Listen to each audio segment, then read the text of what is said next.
Tá. isso. Ó, deixa eu te falar. A gente tá. A gente percebe que em 2018. Na verdade, essa é a minha análise, tá? Aí vamos ver o que você pensa sobre isso. Em 2018, cara, quando o Bolsonaro é eleito, você considera que ali o Bolsonaro ganhou a eleição ou o antipetismo ganhou a eleição, cara? Ali eu considero que a sacanagem que fizeram comigo e me prenderam fez com que ele ganhasse as eleições. Você acha que se Porque fosse você o cara, tu ganhava eu dele? ganharia as eleições no primeiro turno. Sério? Sério. Quando me prenderam, eu cresci 15 pontos na pesquisa da opinião Mas pública. por que te prenderam? Não, mas é porque, sabe o que acontece, cara? Eu saí do governo com 87% de bom e ótimo, com 10% de regular e 3% de péssimo. Com todas as mentiras contadas a meu respeito. Ô Igor, você sabe, Não, mas quando tu saiu, tava tudo ótimo você mesmo. sabe que eu tive 13 horas de Jornal Nacional contra mim? Você sabe que eu tive 60 páginas de revistas contra mim? Você sabe que eu tive 680 primeiras páginas de jornais contra mim?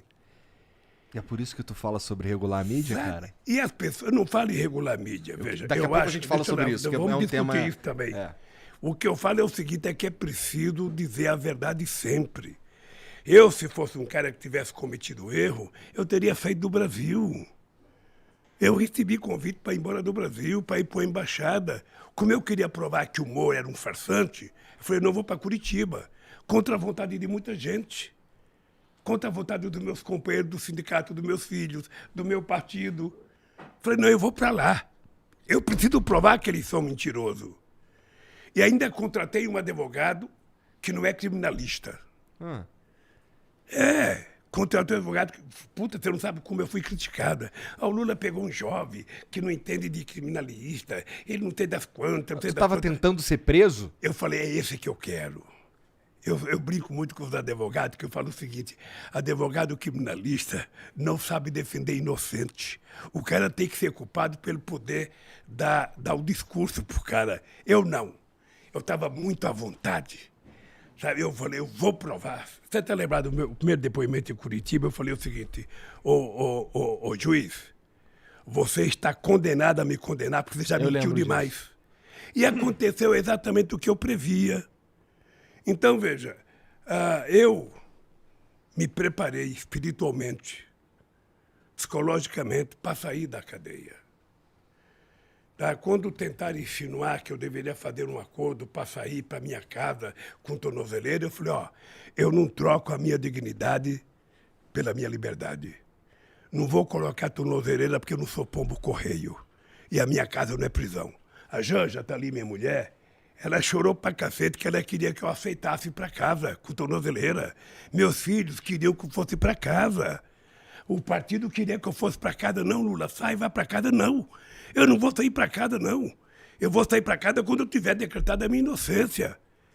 Quem me prendeu, que assuma a responsabilidade. Por que eu vou sair para minha casa para o pessoal ficar me xingando? E essa canelinha que mamãe pôs no mundo por nem colocar tornozeleira. Não, cara, não é assim que se brinca comigo. Sabe, não é assim. Entendi. Então, eu fui para lá, sabe? O PT ficou muito desgastado.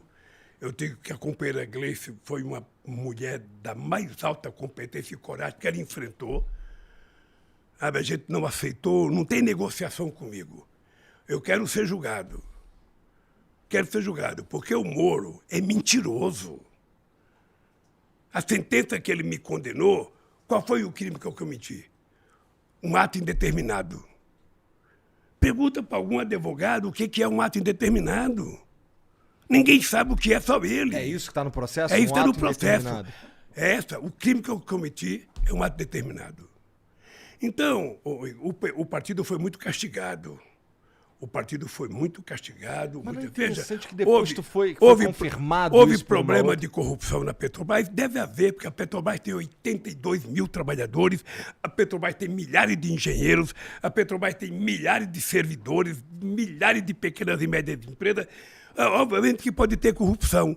Quando você descobre a corrupção, o que você faz? Prende o ladrão. Mas não prejudica os trabalhadores. Idealmente. Você sabe o prejuízo que a Lava Jato deu ao mundo do trabalho? 4.400.000 pessoas perderam o trabalho na indústria de óleo e gás, na indústria de engenharia nesse país. 270 milhões deixou de ser investido e o Estado deixou de arrecadar 58 bilhões de impostos. Mas será que não é porque tava... Eu não tô defendendo, não. Mas será que não é porque tava tão generalizada a parada que não teve jeito? Então, deixa eu te falar, se você defender, também eu não acho ruim, porque pela quantidade de informações que o pessoal recebeu, o grave é que o Moro conseguiu convencer a imprensa e o Dallagnol de que as mentiras que eles contavam era verdade. Aí eles tinham jornalistas na Folha, no Estadão, no Jornal o Globo, na TV Globo, SBT, Record. Sabe? Eles tinham, então...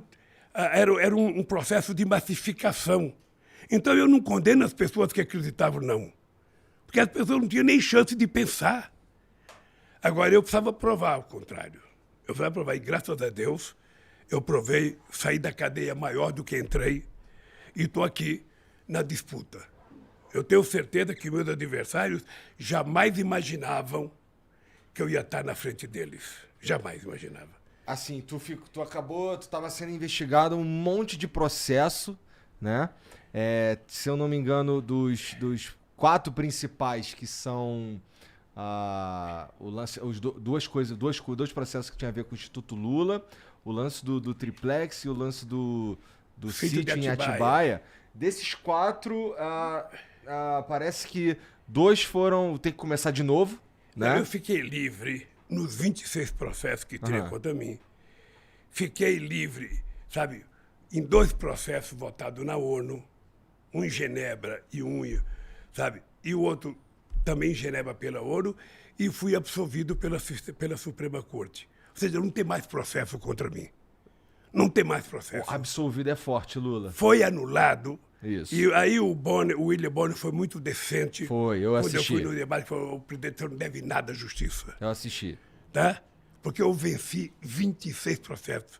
Aquele famoso processo do PowerPoint, que eu tinha montado uma rede de quadrilha, aquele processo, sabe, eu ganhei aquele processo em Brasília. Eu pensei que ia acabar todos quando eu ganhei aquele. Não, mas eles continuaram. Porque o objetivo era me tirar das eleições. Esse era o problema. Tá. Então, Igor, é o seguinte, eu votei sem mágoa. Sem mágoa? Esse coração velho tá apaixonado. Ô, Lula, isso é um medo que eu tenho, cara. De tu tá meio vingativo. Não tenha, que não tem. Eu não tenho idade e nem posso utilizar um cargo para ser vingativo. Eu votei porque eu acredito que é possível melhorar a vida do povo brasileiro. Eu votei porque eu quero cuidar da família. Eu vivi com minha mãe. Minha mãe largou do meu pai com 8 filhos. E ela cuidou dos 8 filhos, que é a maior defesa do mundo. Todos pobres, mas honrados.